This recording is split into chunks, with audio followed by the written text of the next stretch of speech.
ఒక రాష్ట్ర ఉప ముఖ్యమంత్రి పదవీ బాధ్యతలు వదిలేసి భార్యా పిల్లలను కాదనుకుని ఒక్కసారిగా మాయమైపోతే ఆ వార్త ఆ రాష్ట్ర రాజకీయాల్లోనే కాదు, దేశవ్యాప్తంగా సంచలనం సృష్టిస్తుంది. ఇంకోవైపు ఒక ఇంట్లో కుళ్ళిపోయిన స్థితిలో ఒక మృతదేహం దొరికింది. పోలీసులు ఆ ఇంటి తలుపులు బద్దలు కొట్టి లోపలికి వెళ్ళగానే వారి కళ్ళు బయళ్ళు కమ్మాయి. గది నిండా కట్టలు కట్టలుగా డబ్బు ఉండగా బీరువాలో కిలోల కొద్ది బంగారం మురుగుతోంది. ఈ కేసులో ఇవి మచ్చుకు కొన్ని ట్విస్టులు మాత్రమే. ఒక క్రైమ్ కేసులో ఇన్ని మలుపులా అనిపించే హై ప్రొఫైల్ కేసు ఇది. అనురాధ బాలి పేరు వింటేనే ఏదో తెలియని ఆకర్షణ. ఆమె అందం గురించి చెప్పాలంటే జాబిల్లి కూడా చిన్నబోవాల్సిందే.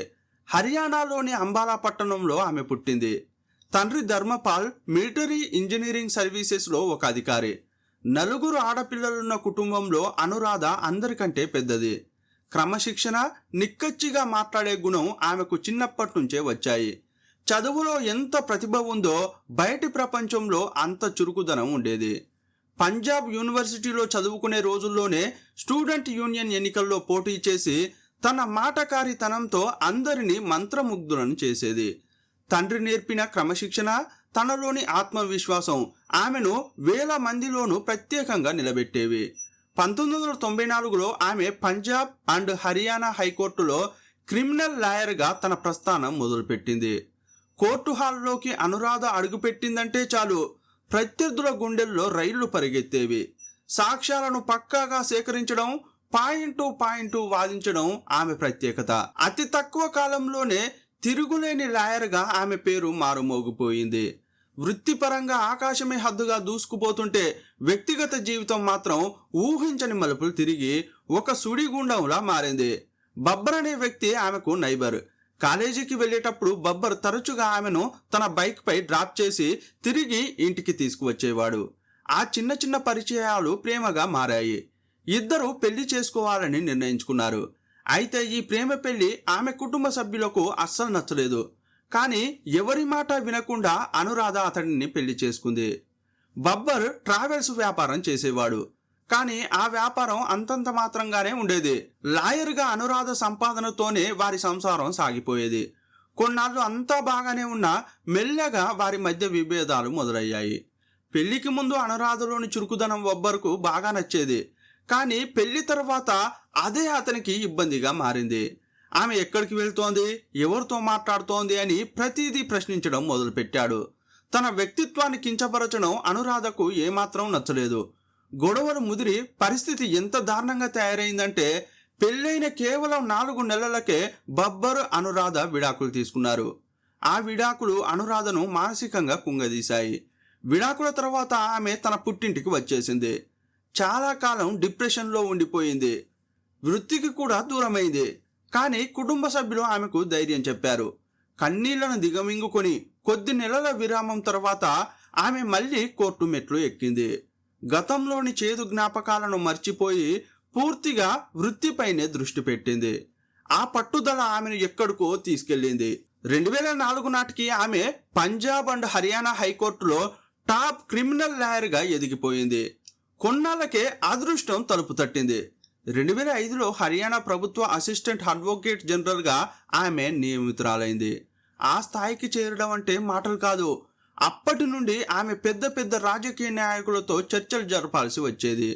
తన ప్రతిభ, కష్టంతోనే ఆమె ఆ పదవిని దక్కించుకున్న రాజకీయ వర్గాల్లో మాత్రం వేరే రకమైన గుసగుసలు వినిపించేవి.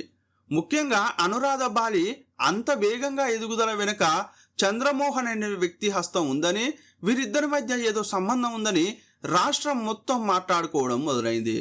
అసలు ఆ చంద్రమోహన్ ఎవరు, అనురాధ జీవితాన్ని శాసించిన ఆ వ్యక్తి కథేంటి అనేది ఇప్పుడు తెలుసుకుందాం. చంద్రమోహన్ హర్యానా రాజకీయాల్లో ఒక తిరుగులేని శక్తి. హర్యానాను 2 సార్లు పాలించిన మాజీ ముఖ్యమంత్రి భజన్ లాల్ యొక్క పెద్ద కొడుకు. 2004లో ఆయన ఎమ్మెల్యేగా గెలిచినప్పుడు తండ్రి రాజకీయ వారసత్వాన్ని మోసే సమర్థుడైన వారసుడు దొరికాడని ఆ ప్రాంతమంతా చర్చించుకున్నారు. రాజకీయాల్లో ఎదురు లేకుండా దూసుకెళ్తున్న ఆయన జీవితం ఒక చిన్న జ్యూస్ షాప్ దగ్గర పూర్తిగా మారిపోతుందని ఎవరూ ఊహించి ఉండరు. 2004లో ఒకరోజు అనురాధ బాలి జ్యూస్ షాప్ దగ్గర నిలబడి ఉంది. అనుకోకుండా అటుగా వచ్చిన చంద్రమోహన్తో ఆమెకు పరిచయం ఏర్పడింది. అక్కడ మొదలైన హాయ్ హలో అనే పలకరింపు రాబోయే రోజుల్లో హర్యానా రాజకీయాలను ఊపేసే ఒక సుడిగుండంగా మారుతుందని అప్పుడు ఎవరూ ఊహించలేదు. 2004లో చంద్రమోహన్ వయసు 39. ఆయనకు అప్పటికే పెళ్ళయింది. అతని భార్య పేరు సీమా బిష్నోయ్. వారికి ఒక కొడుకు ఒక కూతురు కూడా ఉన్నారు. కానీ ఆ కుటుంబంలో ఒక బాధాకరమైన విషయం ఉంది. అదేంటంటే వారి కొడుకు జన్యుపరమైన వ్యాధితో తీవ్రంగా బాధపడుతున్నాడు. ఆ కష్టాన్ని పంచుకునే క్రమంలోనే అనురాధతో చంద్రమోహన్కు సాన్నిహిత్యం పెరిగింది. మాటలు కలిశాయి, మనసులు కూడా కలిశాయి. ఇద్దరు ప్రేమలో పడి లోకాన్ని, తమ చుట్టూ ఉన్న కట్టుబాట్లను కూడా మర్చిపోయారు. ఆ ప్రేమలో వారు ఎంతలా మునిగిపోయారంటే రాజకీయంగా చంద్రమోహన్కు అప్పుడే ఎదుగుదల మొదలైంది.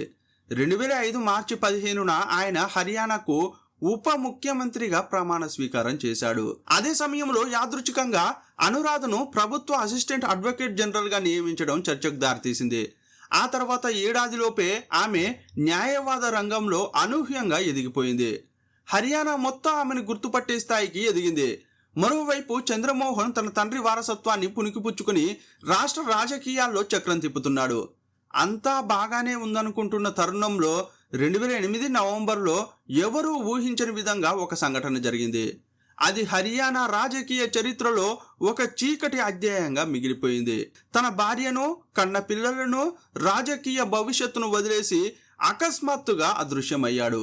అంతటి పవర్ఫుల్ వ్యక్తి అదృశ్యమవ్వడం భారత రాజకీయ చరిత్రలోనే బహుశా ఇదే మొదటిసారి కావచ్చు.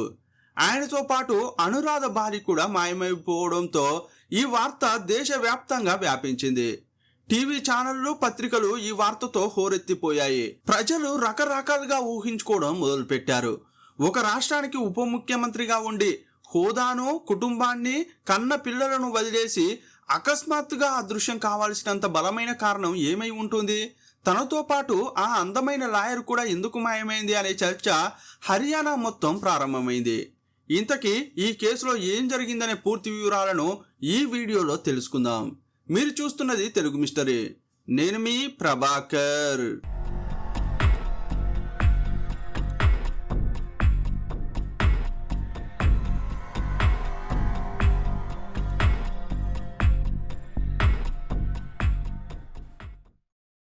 అదృశ్యమైన ఉప ముఖ్యమంత్రి చంద్రమోహన్ మరియు అనురాధ బాలి ఎక్కడికి వెళ్లారు, వారు ఏం చేస్తున్నారు అని హర్యానా రాష్ట్రమంతా ఉత్కంఠగా ఎదురు చూస్తున్న తరుణంలో వారిద్దరూ మీడియా ముందు ప్రత్యక్షమయ్యారు. 2008 డిసెంబర్ 7న మీడియా ముందుకు వచ్చి యావత్ దేశాన్ని దిగ్భ్రాంతికి గురి చేసే ఒక నిజాన్ని బయటపెట్టారు.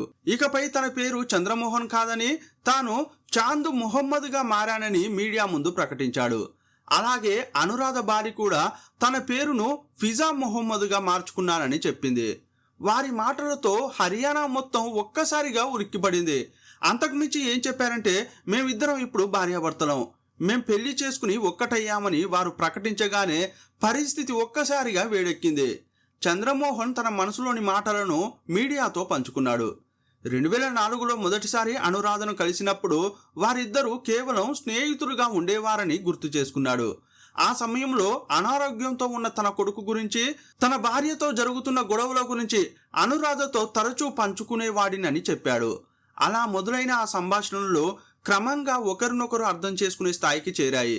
చివరికి ఆ సాన్నిహిత్యం ప్రేమగా మారిందని, తామిద్దరం ముఖ్యమైన పదవుల్లో ఉండడంతో తమ బంధాన్ని బయటకు చెప్పుకోలేక ఇబ్బంది పడ్డామని చెప్పాడు. అయితే హిందూ వివాహ చట్టం ప్రకారం వివాహితుడైన చంద్రమోహన్ మరొక వివాహం చేసుకోవడం అసాధ్యం. దానికి పరిష్కారంగా వారు ఒక దారుణమైన నిర్ణయం తీసుకున్నారు. 2008 నవంబర్లో చంద్రమోహన్, అనురాధ హర్యానా నుండి పారిపోయి నేరుగా ఢిల్లీకి, అక్కడి నుండి మీరట్కు చేరుకున్నారు. అక్కడ ఇస్లాం మతాన్ని స్వీకరించారు. ఇస్లాం ప్రకారం రెండో వివాహానికి ఉన్న వెసులుబాటును ఆసరాగా చేసుకుని మత మార్పిడి తర్వాత చంద్రమోహన్ చాంద్ మొహమ్మద్గా, అనురాధ బాలి ఫిజా మొహమ్మద్గా కొత్త జీవితంలోకి అడుగుపెట్టారు. ఆ తర్వాత మీరట్లో వారి పెళ్లి జరిగింది. మీడియా ప్రతినిధులు ఇందులో ఏమైనా బలవంతం ఉందా అని అనురాధను ప్రశ్నించారు. ఆమె ఏమందంటే, మేము 5 ఏళ్లుగా ఒకరికొకరికి బాగా తెలుసు, మా ఇష్టపూర్వకంగానే పెళ్లి చేసుకున్నాం, మాపై ఎలాంటి ఒత్తిడి లేదని ఆమె బదులిచ్చింది. ఈ పెళ్లి, మత మార్పిడి వార్తలు బయటకు రాగానే హర్యానా రాజకీయాల్లో ప్రకంపనలు మొదలయ్యాయి. ముఖ్యమంత్రి భూపేందర్ సింగ్ కూడా వెంటనే స్పందించి చంద్రమోహన్ను కేబినెట్ నుండి తొలగించడమే కాకుండా ఉప ముఖ్యమంత్రి పదవి నుండి కూడా తొలగించారు. ఫిజా మొహమ్మద్గా మారిన అనురాధను కూడా ప్రభుత్వ అసిస్టెంట్ అడ్వకేట్ జనరల్ పదవి నుండి తొలగించారు. చంద్రమోహన్ తండ్రి భజన్ లాల్ ఈ పరిణామంతో చాలా కోప్పడ్డాడు. తన కొడుకు చేసిన పని రాజకీయంగా, సామాజికంగా అత్యంత అవమానకరమని భావించాడు. వెంటనే అతడిని తన కుటుంబం నుంచి బహిష్కరించాడు. ఆస్తిపాస్తుల్లో చిల్లి గవ్వ కూడా దక్కదని తెగేసి చెప్పాడు. అయినా సరే అధికారాన్ని, కుటుంబాన్ని కోల్పోయినందుకు చంద్రమోహన్ ఏమాత్రం పశ్చాత్తాపడలేదు. తాను చాంద్ మొహమ్మద్గా మారడం, ఫిజాను పెళ్లి చేసుకోవడం తన జీవితంలో అత్యంత సంతోషకరమైన విషయమని గర్వంగా ప్రకటించి అందరినీ ఆశ్చర్యపరిచాడు. ప్రేమ కోసం సర్వస్వాన్ని త్యాగం చేశానని, తన ప్రేమ ముందు ఎలాంటి కష్టాలు వచ్చినా అది ఏమాత్రం తగ్గదని చంద్రమోహన్ మీడియా ముందు ఆవేశంగా చెప్పాడు. అధికారానికి, కుటుంబ గౌరవానికి దూరమైన ఫిజాతో కలిసి కొత్త జీవితాన్ని మొదలుపెట్టాడు. కొన్నాళ్ల పాటు ఆ కాపురం ఎంతో హాయిగా కలల లోకంలో ఉన్నట్లు సాగిపోయింది. కానీ 2009 జనవరి 28వ తేదీన ఆ కలల లోకంలో ఒక్కసారిగా చీకటి కమ్మింది. ఎవరు ఊహించని విధంగా చంద్రమోహన్ హఠాత్తుగా మాయమయ్యాడు. తన భర్త కళ్ళుగప్పి ఎక్కడికి వెళ్ళాడో అర్థం కాక ఫిజా ఆందోళనకు గురైంది. చంద్రమోహన్ ఎక్కడికి పోయాడో తెలియక అతడిని ఎవరో కిడ్నాప్ చేశారంటూ మీడియా ముందు కన్నీరు పెట్టుకుంది. ఈ కేసు తీవ్రతను గుర్తించిన పోలీసులు రంగంలోకి దిగి రాష్ట్ర వ్యాప్తంగా గాలింపును ముమ్మరం చేశారు. కొంత సమయం తర్వాత చంద్రమోహన్ ఢిల్లీలో క్షేమంగా ఉన్నాడని పోలీసులకు సమాచారం అందింది. పోలీసులు వెంటనే అతడిని సంప్రదించి భార్య ఫిజాతో ఫోన్లో మాట్లాడించారు. కానీ ఆ ఫోన్ సంభాషణ విన్న ఫిజాకు షాక్ తగిలింది. ఎంతో ప్రేమగా ఉండాల్సిన భర్త మాటల్లో అదో రకమైన నిర్లక్ష్యం కనిపించింది. తప్పిపోవడానికి, కిడ్నాప్ అవ్వడానికి నేనేమైనా చిన్న పిల్లాడినా? నాకు ఎప్పుడు ఇంటికి రావాలనిపిస్తే అప్పుడు వస్తాను. అప్పటి వరకు ఓపికగా వేచి చూడు అని చంద్రమోహన్ కసిరినట్టుగా మాట్లాడాడు. ఆ మాటలు విన్న ఫిజాకు గుండె పగిలినంత పనైంది. ఆ ఫోన్ సంభాషణ కాస్త మాటల యుద్ధంగా మారి పెద్ద గొడవకు దారితీసింది. ప్రేమ కోసం అన్నీ వదిలేసి వచ్చిన చంద్రమోహన్ ఇలా అకస్మాత్తుగా ఇల్లు వదిలి వెళ్ళిపోవడం, పైగా ఇంత నిర్లక్ష్యంగా మాట్లాడడం ఫిజాను మానసికంగా కుంగదీసింది. తాను నమ్ముకున్న మనిషి ఇలా మారతాడని ఆమె అస్సలు ఊహించలేదు. ఆ ఆవేదనతో ఆ రాత్రే దారుణమైన నిర్ణయం తీసుకుంది. 25 నిద్ర మాత్రలు ఒకేసారి మింగి ప్రాణాలు తీసుకోవాలని ప్రయత్నించింది. కానీ సరైన సమయానికి సమాచారం అందడంతో పోలీసులు హుటాహుటిన ఆమె ఇంటికి చేరుకున్నారు. స్పృహ లేని స్థితిలో పడి ఉన్న ఫిజాను ఆసుపత్రికి తరలించారు. వైద్యులు ఆమె ప్రాణాలను కాపాడారు. కానీ ఆత్మహత్యాయత్నం చేయడం చట్టరీత్యా నేరం కావడంతో ఫిజా ప్రాణాలతో బయటపడిన వెంటనే పోలీసులు ఆమెపై కేసు నమోదు చేశారు. 2009 జనవరి 31వ తేదీన చంద్రమోహన్ మీడియా ముందుకొచ్చి మరో బాంబు పేల్చాడు. తనకు తన మొదటి భార్య, పిల్లలు గుర్తొస్తున్నారని, త్వరలోనే వారి దగ్గరికి తిరిగి వెళ్తానని అతను చేసిన ప్రకటన ఫిజా మొహమ్మద్ గుండెల్లో రాయిలా పడింది. ప్రాణానికి ప్రాణంగా ప్రేమించానని చెప్పిన భర్త ఇప్పుడు దిక్కులేని దానిలాగా వదిలేస్తున్నాడని ఫిజా కన్నీరు పెట్టుకుంది. ఎన్నో ఆశలతో అతని చేయిని పట్టుకుని వస్తే నట్టేట ముంచాడని రోధించింది. అతను ఆ ప్రకటన చేసిన 2 రోజులకే ఫిజా ఒక ప్రెస్ మీట్ పెట్టింది. చంద్రమోహన్ నన్ను మోసం చేశాడు, తన అవసరాల కోసం నన్ను వాడుకుని ఇప్పుడు రోడ్డున పడేశాడని చెప్పింది. మరో 15 రోజుల్లోనే ఆమె పోలీసుల దగ్గరకు వెళ్లి చంద్రమోహన్పై కేసు నమోదు చేసింది. పెళ్లి తర్వాత మోసం చేయడం, భార్యగా ఉన్న తనను బెదిరించడం, మతపరమైన భావాలను దెబ్బతీయడం వంటి తీవ్రమైన సెక్షన్ల కింద ఫిర్యాదు చేసింది. ఫిబ్రవరి 19, 2009వ తేదీన పంజాబ్ మానవ హక్కుల కమిషన్ ముందు కూడా ఆమె తన వాదనను వినిపించింది. అప్పుడు ఈ పరిణామాలు ఊహించని మలుపులు తీసుకున్నాయి. చట్టపరమైన చిక్కుల నుంచి తప్పించుకోవడానికి చంద్రమోహన్ ఇండియాను వదిలి లండన్కు పారిపోయాడు. అక్కడనే ఉండి పోలీసులకు ఒక ఫ్యాక్స్ను పంపాడు. తాను తిరిగి రాకముందే తనపై ఎలాంటి కేసులు నమోదు చేయవద్దని విజ్ఞప్తి చేశాడు. కానీ ఫిజా పట్టుదల ముందు చంద్రమోహన్ ఎత్తులు చిత్తయ్యాయి. ఆమె ఫిర్యాదుతో పోలీసులు చంద్రమోహన్పై కేసులు నమోదు చేయక తప్పలేదు. అయితే ఈ కేసులో అనూహ్యమైన మార్పు చోటు చేసుకుంది. హర్యానా రాజకీయాల్లో చంద్రమోహన్ ఉన్నత కుటుంబం కావడంతో అతి తక్కువ కాలంలోనే పోలీసులు ఆమె చేసిన అన్ని ఫిర్యాదులపై అతనికి క్లీన్ చిట్ ఇచ్చేశారు. ఇక మార్చి 12న పోలీసులు అధికారికంగా ఫిజా ఇచ్చిన ఫిర్యాదు ఫైల్ను మూసేశారు. ఆ విషయం తెలిసిన మరుసటి రోజే చంద్రమోహన్ ఆమెకు ఫోన్ చేశాడు. ప్రేమగా మాట్లాడతాడని ఆమె అనుకుంది. కానీ అప్పుడు ఆమెకు ఊహించని షాక్ ఎదురైంది. ఫోన్లోనే 3 సార్లు తలాక్ అని చెప్పి నీతో నా బంధం ఇక ముగిసిందని ప్రకటించాడు. అంతటితో ఆగకుండా తలాక్ను ఖరారు చేస్తూ ఫిజాకు SMS కూడా పంపాడు. ఒకప్పుడు అందరినీ ఎదిరించి సంచలన నిర్ణయాలతో మొదలైన వీరి ప్రేమ కథ వివాహం జరిగిన కేవలం 3 నెలల 12 రోజులకే ఇలా విషాదాంతమైంది. కొద్ది రోజుల పాటు మీడియాలో ఇది అతిపెద్ద వార్తగా నిలిచింది. కానీ కాలక్రమేణా మరేదో కొత్త వార్తలు రావడంతో ఈ కేసుపై చర్చలు నెమ్మదిగా సద్దుమణిగాయి. ఆ తర్వాత కూడా ఫిజా అప్పుడప్పుడు మీడియా ముందుకు వచ్చి చంద్రమోహన్ నుండి తనకు బెదిరింపులు వస్తున్నాయని కన్నీళ్లతో చెబుతూనే ఉండేది. అయితే ఆ బెదిరింపులకు సంబంధించి చట్టపరంగా ఎటువంటి ఆధారాలు దొరకకపోవడంతో అవి ఎప్పుడూ నిరూపితం కాలేదు. అనురాధ బాలి జీవితంలో 2 పెళ్లిళ్లు జరిగితే 2 కూడా నెలల్లోనే పెటాకులయ్యాయి. అనురాధను చంద్రమోహన్ వదిలించుకున్నప్పటికీ చట్టపరంగా అప్పటికీ అతను ఇంకా చాంద్ మొహమ్మద్ గానే ఉన్నాడు. అంటే సమాజం దృష్టిలో సర్టిఫికెట్ల మీద అతను అప్పటికి ఇంకా ముస్లిమే. తన రాజకీయ భవిష్యత్తుకు కుటుంబ గౌరవానికి అది అడ్డంకిగా మారడంతో 2009 జూలై 28న ఒక ఆలయంలో గర్వాపసి కార్యక్రమం జరిగింది. మత గురువుల సమక్షంలో హిందూ ఆచారాల ప్రకారం మళ్ళీ ఆయన చాంద్ మొహమ్మద్ నుంచి చంద్రమోహన్గా మారిపోయాడు. ఆ క్షణం అక్కడున్న జనాలందరినీ ఉద్దేశించి చంద్రమోహన్ మాట్లాడిన మాటలు రాజకీయాల్లో సంచలనం సృష్టించాయి. నేను నా హిందూ సమాజాన్ని క్షమాపణ కోరుతున్నా. ఫిజాను పెళ్లి చేసుకోవడం నా జీవితంలో నేను చేసిన అతిపెద్ద తప్పు. ఆ విషయాన్ని ఇప్పుడు గ్రహించాను అని అతను చేసిన వ్యాఖ్యలు అనురాధ జీవితాన్ని అగాధంలోకి నెట్టేశాయి. ఆ తర్వాత చంద్రమోహన్ వెనక్కి తిరిగి చూడకుండా తన మొదటి భార్య సీమా బిష్ణోయి మరియు పిల్లల దగ్గరకు వెళ్ళిపోయాడు. కన్న తండ్రి భజన్ లాల్ విధించిన బహిష్కరణ కూడా తొలగిపోయింది. చంద్రమోహన్ జీవితం మళ్లీ గాడిలో పడింది. కానీ అనురాధ జీవితం మాత్రం అగాధంలో ఉండిపోయింది. ఆమె యొక్క కుటుంబ సభ్యులు కూడా ఆమెను తిరిగి శుద్ధి చేసి ఫిజా మొహమ్మద్ నుంచి మళ్ళీ అనురాధ బాలిగా మార్చారు. కానీ అప్పటికే ఆమె ఆత్మవిశ్వాసం పూర్తిగా దెబ్బతింది. మునుపటిలా తన వృత్తిలో రాణించలేకపోయింది. తీవ్రమైన డిప్రెషన్లోకి వెళ్ళింది. జీవితంలో ఇప్పుడు స్నేహితులు తప్ప పలకరించే వారు కూడా లేకుండా పోయారు. ఒంటరితనం ఆమెను వెంటాడడం మొదలైంది.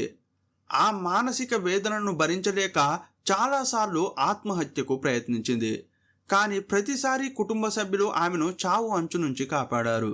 దురదృష్టవశాత్తు మొదట తండ్రి, ఆ తర్వాత తల్లి కూడా చనిపోవడంతో ఆమె అనాథలా మారిపోయింది. మానసిక సంఘర్షణ పెరిగిపోవడంతో పొరుగు వారితో కూడా చిన్న చిన్న విషయాలకే తరచూ గొడవలు పడేది. పరిస్థితి ఎంతవరకు వెళ్ళిందంటే కొన్నిసార్లు గొడవలు ఆపడానికి పోలీసులు వెళ్ళి సర్ది చెప్పాల్సిన పరిస్థితి ఏర్పడింది. ఒకప్పుడు హైకోర్టులో తన వాదనలతో ప్రత్యర్థులను వణికించిన ఆ లేడీ సింహం ఇప్పుడు తన ఇంటి 4 గోడల మధ్య దిక్కుతోచని స్థితిలో బందీ అయిపోయింది. జీవితంపై విరక్తి చెంది డిప్రెషన్ అనే సుడిగుండంలో కొట్టుమిట్టాడుతున్న అనురాధ మళ్ళీ ఏదో ఒకటి సాధించాలనే ఆశతో 2011లో ఫిజా ఏ హిందూ అనే రాజకీయ పార్టీని ఏర్పాటు చేసింది. కానీ రాజకీయ రంగం ఆమెకు అస్సలు కలిసి రాలేదు. అక్కడ ఏమీ సాధించలేక అందరికీ దూరమై ఆమె పూర్తిగా అజ్ఞాతంలోకి వెళ్ళిపోయింది. ఒకప్పుడు పవర్ఫుల్ లాయర్గా, ఆ తర్వాత ఉప ముఖ్యమంత్రి భార్యగా వెలిగిపోయిన ఆమెను సమాజం పట్టించుకోవడం మానేసింది. అందరూ ఆమెను మర్చిపోయారు. కానీ 2012 ఆగస్టు 6న ఆమె పేరు మళ్ళీ వార్తల్లో వినిపించింది. అయితే అది ఆమె ఘనత గురించి కాదు, అత్యంత దయనీయమైన ఒక విషాదం గురించి. ఆ రోజు అనురాధ నివసిస్తున్న ఇంటి నుంచి విపరీతమైన దుర్వాసన వస్తోందని పొరుగువారు పోలీసులకు ఫిర్యాదు చేశారు. ఆగస్టు 2 తర్వాత ఆమెను ఇంటి బాల్కనీలో ఎవరూ చూడలేదు. ఏదో జరిగి ఉంటుందని అనుమానించిన పొరుగువారు పోలీసులకు సమాచారం ఇచ్చారు. కాసేపట్లో ఆ ఇంటికి వచ్చిన పోలీసులు తలుపులు తట్టారు. కానీ లోపల నుంచి ఎటువంటి స్పందన లేదు.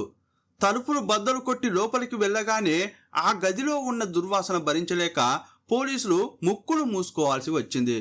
నోటికి ముక్కుకు గుడ్డలు కట్టుకుని లోపలికి వెళ్ళి గాలించగా ఒక గదిలోని బెడ్పై అనురాధ మృతదేహం కనిపించింది.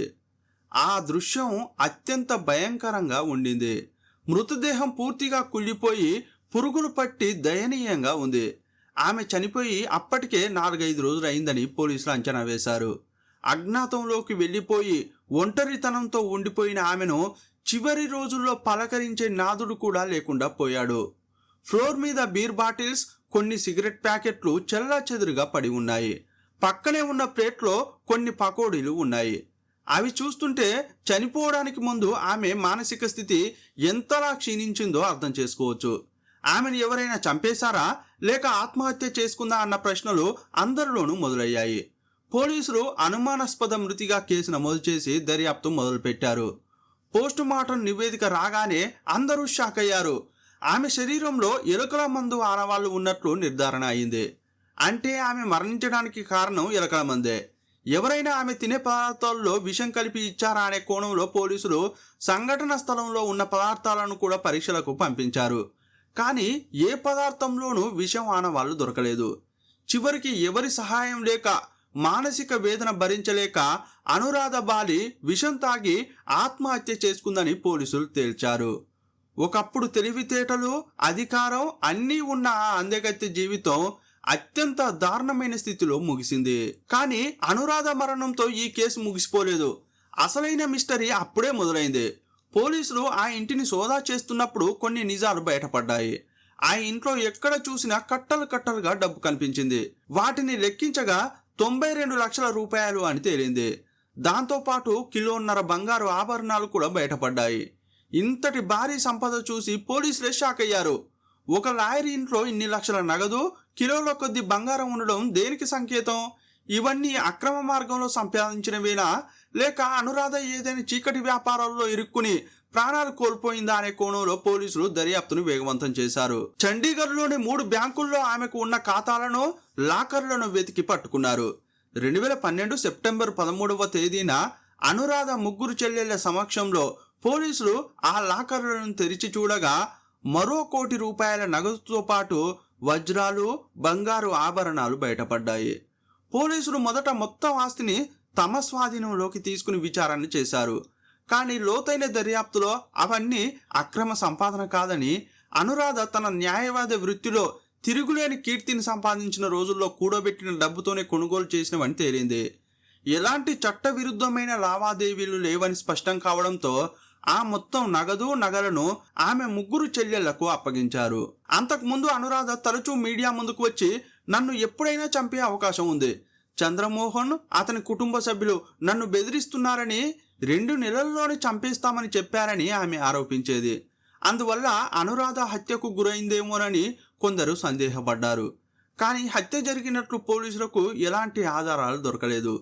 చివరకు అనురాధ మరణాన్ని ఆత్మహత్యగానే భావించి కేసును మూసివేశారు. 2013 మార్చిలో అనురాధకు అత్యంత సన్నిహితుడైన ఒక వ్యక్తి ఈ కేసును సిబిఐ ద్వారా విచారణ జరిపించాలని కోరాడు. కానీ ఎటువంటి కొత్త ఆధారాలు దొరకకపోవడంతో 2013 ఆగస్టులో అధికారికంగా కేసును మూసేశారు. అయినప్పటికీ చాలామంది అనురాధ బాలి మరణం వెనుక ఏదో రహస్యం ఉందని ఇప్పటికీ నమ్ముతుంటారు. మరోవైపు చూస్తే చంద్రమోహన్ తన కుటుంబంతో మళ్లీ కలిసిపోయి గతాన్ని పూర్తిగా చెరిపేసుకున్నాడు. 2024లో అతను పంచకుల నియోజకవర్గం నుండి ఎమ్మెల్యేగా భారీ మెజారిటీతో గెలిచి రాజకీయాల్లో మళ్లీ చక్రం తిప్పుతూ తన పాత వైభవాన్ని తిరిగి దక్కించుకున్నాడు. ఒకవైపు గెలిచిన చంద్రమోహన్ జీవితం ఉంటే, అన్యాయంగా ప్రాణాలు కోల్పోయి సమాధానం లేని ప్రశ్నగా మిగిలిపోయిన అనురాధ జీవితం మరోవైపు విషాదంగా చరిత్ర పుటల్లో నిలిచిపోయింది. అనురాధ బాలి ఒక క్రిమినల్ లాయర్గా చట్టాల గురించి బాగా తెలిసిన వ్యక్తి. కానీ ఆల్రెడీ పెళ్ళైన వ్యక్తిని ప్రేమించింది. తన వృత్తిని, హోదాను పణంగా పెట్టి అతడి వెంట వెళ్లడమే ఆమె చేసిన అతిపెద్ద తప్పు. మత మార్పిడి వంటి సున్నితమైన విషయాల్లో కూడా ఆవేశపూరితంగా నిర్ణయం తీసుకుంది. కేవలం ఒక వ్యక్తి కోసం తన మూలాలను, గుర్తింపును మార్చుకోవడం వల్ల సమాజంలో తనపై గౌరవం, ఆత్మవిశ్వాసం రెండింటినీ కోల్పోయింది. తన సంతోషం, ఉనికిని పూర్తిగా చంద్రమోహన్ మీద ఆధారపడేలా చేసుకుంది. ఆయన వెళ్ళిపోయిన తర్వాత తట్టుకోలేక ఆత్మహత్యకు ప్రయత్నం కూడా చేసింది. తనకంటూ ఒక స్వతంత్రమైన లక్ష్యాన్ని మళ్ళీ ఏర్పరచుకోలేకపోయింది. అనురాధ జీవితంలో ఒక దశలో ఆకాశమే హద్దుగా ఎదిగింది. కానీ ఆమె వ్యక్తిగత నిర్ణయాలు ఆమెను అగాధంలోకి నెట్టాయి. ఒక మహిళ జీవితంలో ఎన్ని ఉన్నత శిఖరాలకు చేరుకున్నా వ్యక్తిగత జీవితంలో తీసుకునే ఒక్క నిర్ణయం ఆమెను జీరో చేయగలదని ఈ కేసు హెచ్చరిస్తోంది. ఆత్మవిశ్వాసం అనేది కేవలం వృత్తిలో ఉంటే సరిపోదు, మనల్ని మనం ప్రేమించుకోవడంలో కూడా ఉండాలి. చంద్రమోహన్ రాజకీయ హోదాలో ఉండి భార్యా పిల్లలు ఉన్న వ్యక్తిగా నైతిక విలువలను తుంగలో తొక్కాడు. అనురాధతో సంబంధం పెట్టుకోవడం ద్వారా తన కుటుంబానికి, భార్యకు ద్రోహం చేశాడు. ప్రేమ పేరుతో ఒక యువతిని వాడుకుని ఆ తర్వాత ఏమాత్రం కనికరం లేకుండా వదిలేయడం క్రూరమైన చర్య. ప్రేమ కోసం ఏదైనా చేస్తాను అని చెప్పిన వ్యక్తి పరిస్థితి చేజారగానే మత మార్పిడిని, వివాహాన్ని రద్దు చేసుకుని పారిపోయాడు. ఇలాంటి విషయాల్లో సమాజం పురుషుడిని త్వరగా క్షమిస్తుంది. చంద్రమోహన్ మళ్ళీ ఎమ్మెల్యే కావడమే దీనికి నిదర్శనం. అనురాధ ఇంట్లో ₹1,00,00,000 నగదు, కిలోల బంగారం దొరికింది. కానీ ఆ సంపద ఏది ఆమె ఆత్మహత్యను ఆపలేదు. డబ్బు ఎంత ఉన్నా మనశ్శాంతి, పలకరించడానికి ఆత్మీయులు లేకపోతే జీవితం ఎంత శూన్యమో ఈ సంఘటన నిరూపిస్తుంది. ఈ వీడియోపై మీ అభిప్రాయం ఏంటో కామెంట్ బాక్స్లో రాయండి. మరో వీడియోలో మళ్ళీ కలుసుకుందాం. అప్పటి వరకు సెలవు. జై హింద్.